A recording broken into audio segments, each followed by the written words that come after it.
Alright, so here we go. We're going to take apart this HP DV7 laptop. The laptop was given to me. It did not work, has a bad motherboard. You turn on the power switch, the lights just come on across the board, and then the light over here next to the caps lock and next to the number lock both flash 4 times. This laptop really isn't too bad of a spec laptop. I mean, as you can see, it has a Turion X2 64 processor, ATI graphics, wireless and Windows Vista, 4 gigs of memory, a 250 gig hard drive, and a 17-inch screen. Which you can see HP DV7, 7 is a 17-inch screen. It was given to me, motherboard issue. Basically, video controller failed on it, and we're going to show you how to take it apart. So the first thing you're going to need is you're going to need a screwdriver. I have one of these. It's a small-tipped Phillips screwdriver. On the other end is a flat blade. This is probably the best tool to use for anybody who's taking apart a laptop, because you have both tools right there, no need to fiddle around with more than one. The second bit of tool that I have is a mini screwdriver set. Has everything from the small blades all the way to a Phillips head. And the last thing I have, the next thing I have is a pair of mini pliers. This is good for removing cables from their housing. And what I would recommend when disassembling a laptop like this, there are tons of screws, tons of different screws, sizes. So I just have everything arranged in a Ziploc bag and have the number of the screw labeled. So, moving on, we're going to close the computer. What we're going to do is we're going to flip it over on its back. And you want to remove the battery.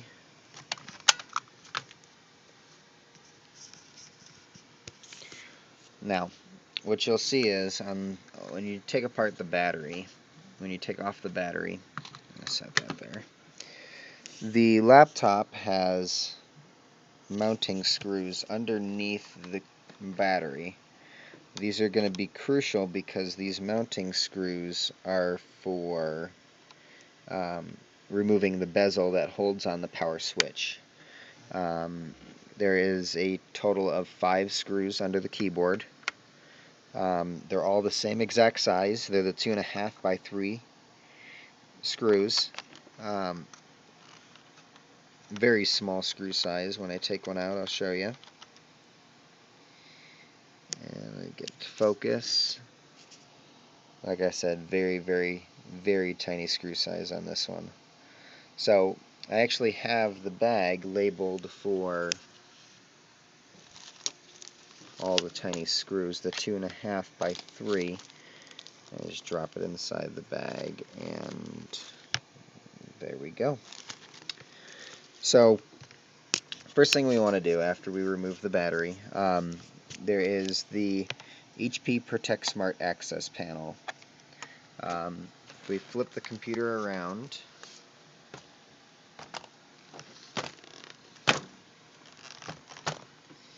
you'll see the access panel here that holds the hard drive, Wi-Fi, and memory card. It's extremely critical that we remove this panel. There is, on this panel, 6 screws total. There's 4 on the top here, and then 2 on the sides, on each side. So I've already pre-removed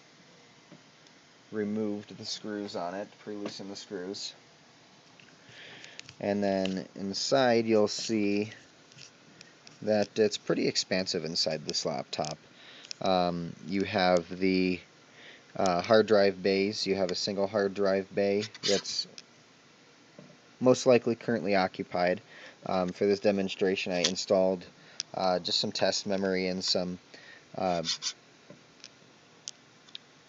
hard drive to test the functions of the laptop to figure out if it was the motherboard issue. But as you can see, it's fairly decent motherboard for expansion.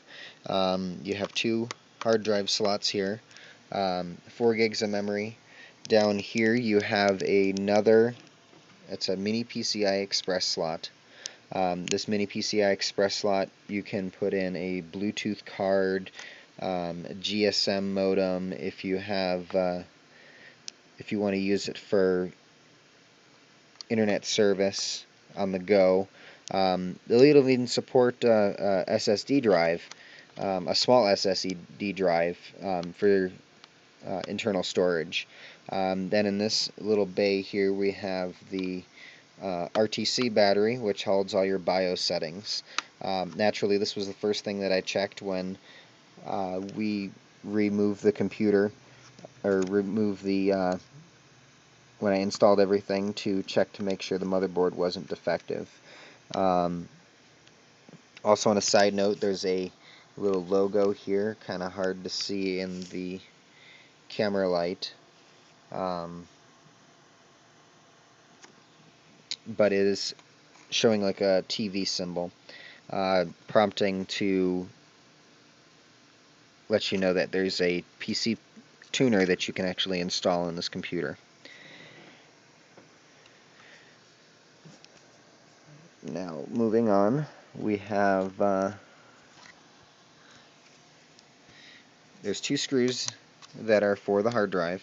Once you remove the screws, the hard drive just simply pops over to the left, and then you just simply lift it out. And I have a Western Digital 250 gigabyte hard drive to test it, running Windows Vista. And then the next thing you'll want to do, you want to remove your memory from the computer.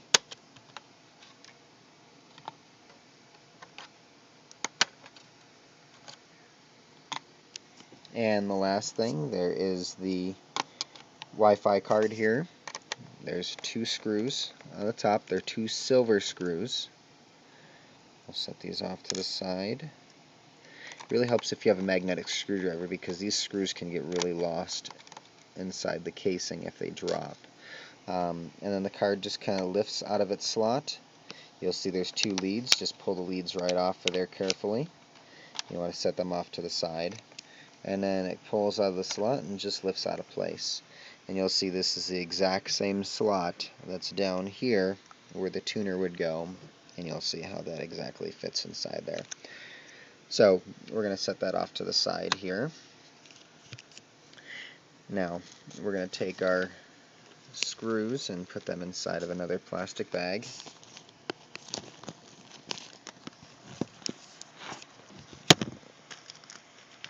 Bear with me a second.